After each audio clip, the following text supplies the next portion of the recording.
What's up, guys? I hope you all had a good weekend. This week on Sunday Gun Day, we're going to be taking a look at a nice budget option for a battle belt. This is the Condor Slim Battle Belt. Reviews coming at you right after this.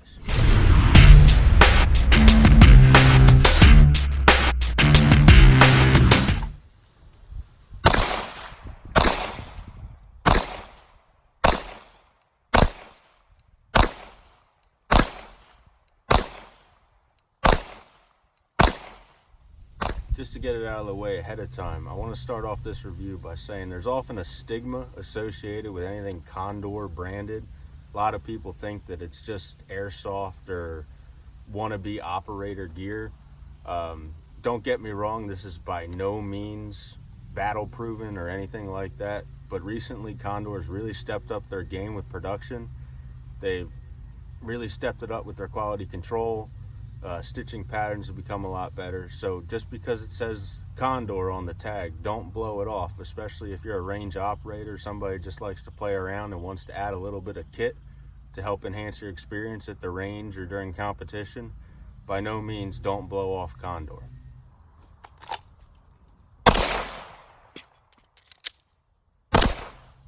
I'd also like to say that my experience with battle belts is not based solely on this rig.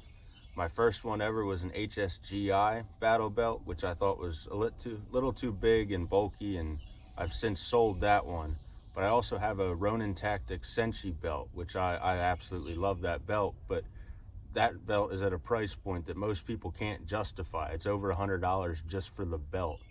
If you're looking to get into some kit that's more reasonable for the average person to go out and spend some money on, the Slim Battle Belt, I believe, comes in around $30. I'll try to include a link in the description if I can find it on Amazon, and some of the accessories I'll throw down there as well if you want to pick up any of them, which I'll go over later.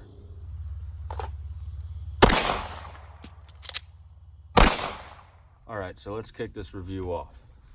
Condor offers two current models of battle belts. This is the slim version. They also offer the Gen 1, I think it's called, which is a much more traditional style, bigger belt that rides back up on your hips higher.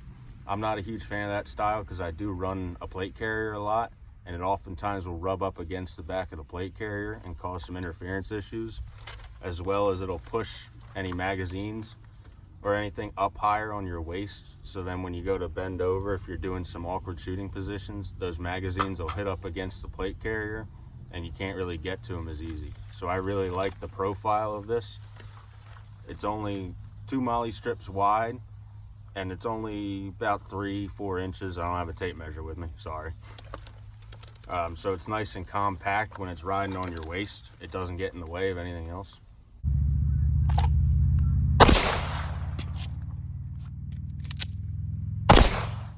Just as a disclaimer, this belt does not come set up with any of the pouches, needless to say. It also does not come with an inner belt. This is just a belt sleeve, so you have to have an inner belt that rides inside that sleeve to support the weight. I've chosen to run an HSGI Cobra belt, rigger's belt with the loop on the inside so that I can rappel off of it. I'm a big rock climber and all of that, so I like to screw around with some of that stuff.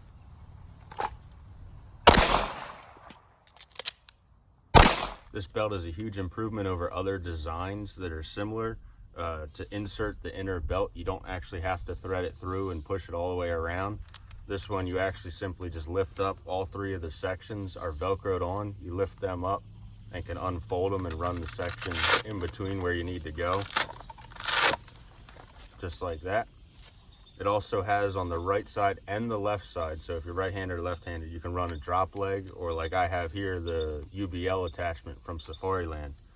There's a slot in the bottom of each side that you can stick down through if you want to run the straps onto your inner belt for a drop leg or any kind of holster attachments or subloads, anything like that.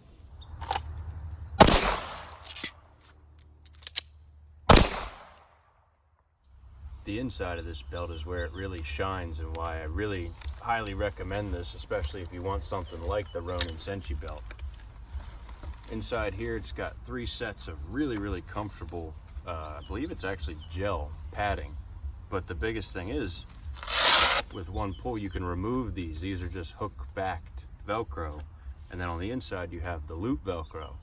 So if you want to run an inner belt to keep this from sliding around, these pads do a really good job of doing that anyway, if you don't want to run an inner belt. But if you want to, like the Ronin Senchi's a 2-piece belt, you have an inner belt and then an outer one that Velcros onto it. You can do that with this belt.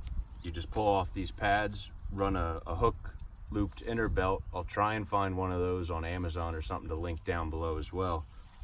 Run that inside your belt loops, and then this will Velcro right over top and hold it really, really sturdy. But like I said, these pads do a phenomenal job of that on their own, and I actually don't run this one with an inner belt.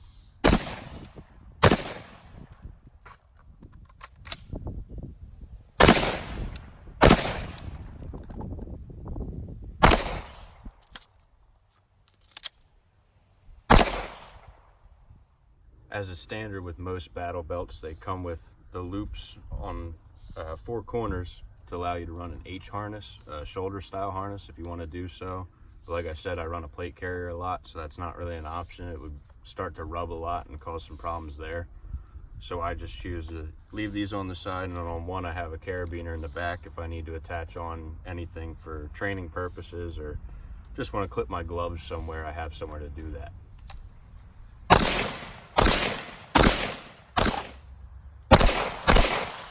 Alright, so let's talk durability with the Condor Slim.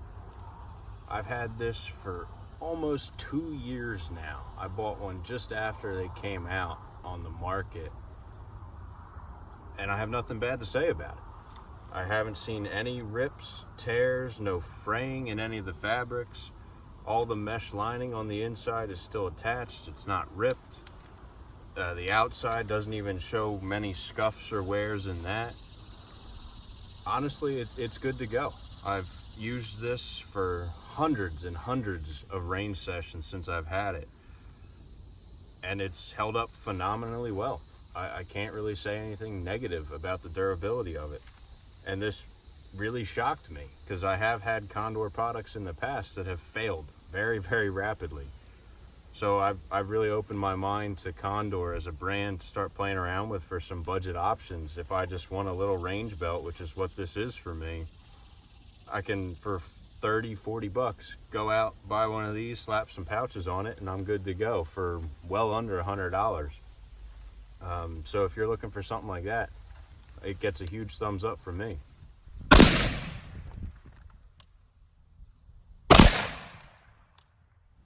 I won't spend too much time talking about how I have this belt set up, because honestly this is the belt that I change around a lot. I play around with different pouch options. If I want to test out some different pouches, I'll throw them on this and run it around the range. So it's constantly evolving with how I have it set up. But as it sits currently, I've got it set up just as a standard setup for how I would run it most of the time. So we'll go from right side to left side. So in the front, like I said, the HSGI Riggers belt with a Cobra buckle. And then right next to that, I just keep a Sharpie. You always need one of those for range purposes, so I can reuse the same targets. I'll mark holes with it, write down information for testing, accuracy, all that. So that lives up front here. I keep these rubber bands here on the front, because every once in a while I will run a cat tourniquet up in the front here on rubber bands, so it's easily accessible. I've recently switched over to a different carrier for my medical supplies, which I'll do in an EDC video if I ever get around to it, or maybe I'll even review that system itself. Next to that, I'm a right-handed shooter, so through that slot that I talked about earlier, I have the Safariland UBL mid-ride attachment. I used to run full drop legs, but they sat too low. As I've developed as a shooter, I've come to find that I like them up a little bit higher. It gets them out of your way for moving around. The only downside to these is getting in and out of vehicles. When you're inside a vehicle, this tends to push against the bottom of the seat and kind of ride up into your hip, which is kind of uncomfortable. But I'm willing to sacrifice that for a better draw time. On top of that UBL, as with all of my Safariland products, I have the QLS mounting adapter. This is a Coyote brown version. They're pretty hard to find now in the Coyote. Most of them are just black. I have that attached to there, so that way on the back of all of my Safariland holsters, which is my go-to handgun holster, you put the QLS fork on the back of that and you simply slide it in, it locks in, it's not going anywhere. And if you want to take it off and say, this is for my Glock 19s and 17s, if I want to shoot, say I want to shoot my FNS today, just hit the 2 tabs on the bottom, slide out the holster, grab my FNS 9 holster with that same QLS, slide it right in, and now I'm good to go with my FNS 9. I really like that system. I've come to run that on all of my battle belts. Anything I run a holster on, I run Safariland products. I've had really good luck with them. Great retention holster. Anything outside of concealed carry, I believe you should have a retention holster. So I highly recommend these. I'll do some videos on them later. Behind that, I have a Benchmade seatbelt cutter and general multi-purpose tool. I forget the model on this. I'll try and look it up and I'll throw a tag somewhere down here or in the description of what exactly model this is. Big fan of these. I don't think they're that expensive, and I do a lot of vehicle work. So if you ever have a situation where you need to get in and out really easily in the event of emergency, there's that. On the back here, this is my medical kit. I'm a huge fan of this product. This is another Condor product. And for medical kits on my plate carriers and on my belts, I've completely switched to these Condor medical pouches. Sorry about that. I had some idiot teenager in a really loud car go by. But like I was saying, these Condor medical pouches are phenomenal. They come in 3 sizes. This is the smallest one. I think this is called the light. Again, I'll try and include a link to that in the description. These are rip-away EMT pouches. I used to run a London Bridge trading that would thread onto the back, but to get to it, you had a pull tab. You'd pull open, and then all the contents would just fall out. You couldn't really easily access it from the back, and I like to run them on the back so they're out of the way. And if you happen to fall backwards, you don't want to keep anything hard on the back that runs on your spine. So when you have something nice and soft like medical gear, it's a lot better. With these, all you have to do, you hit the little clip here, pull up on the tab, grab the whole pouch, and it comes right off. So that way I can reach behind me, rip it off, pull it in front, and then I have access to all my medical equipment right there in front of me that I can look at and either treat myself or one of my buddies in the event something happens. These are phenomenal. I believe they're pretty inexpensive, like 15, 20 bucks. Highly recommend them from Condor. They're some of the best rip-away pouches I've seen. Next to that, like I said, on one of the loops, I have a carabiner set up here just for multi-purpose. And then right below that, this is a single pistol mag pouch. I forget who makes this. I bought this at some surplus store. Just a single mag enclosed, and in there I keep a multi-tool. Big fan of any kind of multi-tool. These are just some crap ones that I keep lying around. I don't mind leaving them. I usually have a Leatherman Wave on me most times. Then on my left side here, on the left set of Molly, I have 2 of the Fast Mag pouches in Coyote. These are just your standard 5.56 mag pouches. They'll hold the 20s or the 30s. The 10s won't fit in here. They'll stick in a little bit, but the retention on them really sucks. So I would leave it to the 20 and 30 rounders. They're one of my favorite mag pouches for AR mags. Thinking I will probably switch these over to the S-Tac Kiwis. I got a chance to use some of those recently and really fell in love with them. They're about the same price to get the Kiwis versus the Fast Mags. And then the biggest thing with the Kiwis is that they don't make that annoying noise when you're running up against something, you rub into it, or you have to remove a mag. It's a really loud system, and it can become brittle in the cold. So that will probably change in the future. And then up front here, I have a dual pistol pouch. I believe this is Condor. I had 2 HSGI Taco pistol mag pouches on here. I decided to give the Condor mag pouches a try. I had some way back in the day and they fell apart almost immediately. These have been doing really well. I've only had these a couple months, but the retention on them is really good, almost so good that I leave the front one open for fast mag changes. It does have elastic keepers on there. It's not just the Velcro closer, so it does provide some good resistance on that mag. But just in the event that I do lose that mag running around or whatever, I always keep one flap closed, so I know for sure that that mag will stay with me no matter what I'm doing. Still easily accessible, has the pull tabs on it. Overall, a pretty nice pouch. We'll see how it goes with time, but like I said, Condor's really started to step up their game. The stitching, especially on the belt and on this pouch that I've seen, they've really stepped it up. They've started to double stitch and cross tack it all. Seems to be holding up really well. They're using all 500D, and some of their new products are in 1000D Cordura, so the rip stop's there. It's really high quality. And then we're back to the front. Like I said, that the rigger's belt, you do have that attachment loop if you want to run rappelling gear or you want to hang stuff off it, whatever. It's an extra like 10 bucks over the standard Cobra belt, so I went with it. And that's about how I have it all set up.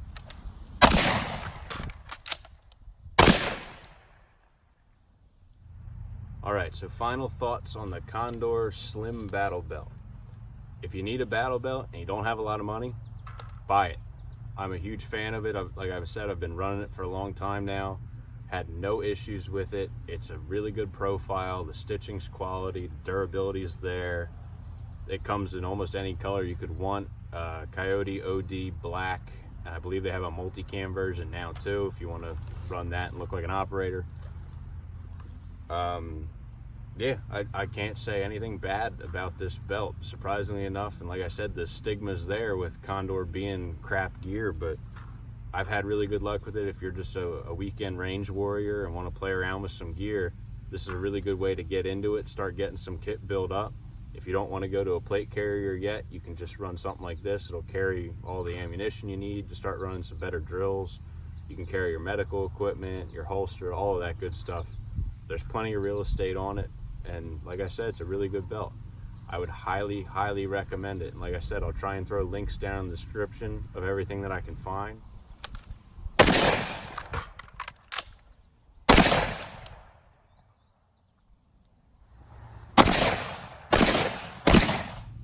Alright guys, that's been the review of the Condor Slim Battle Belt.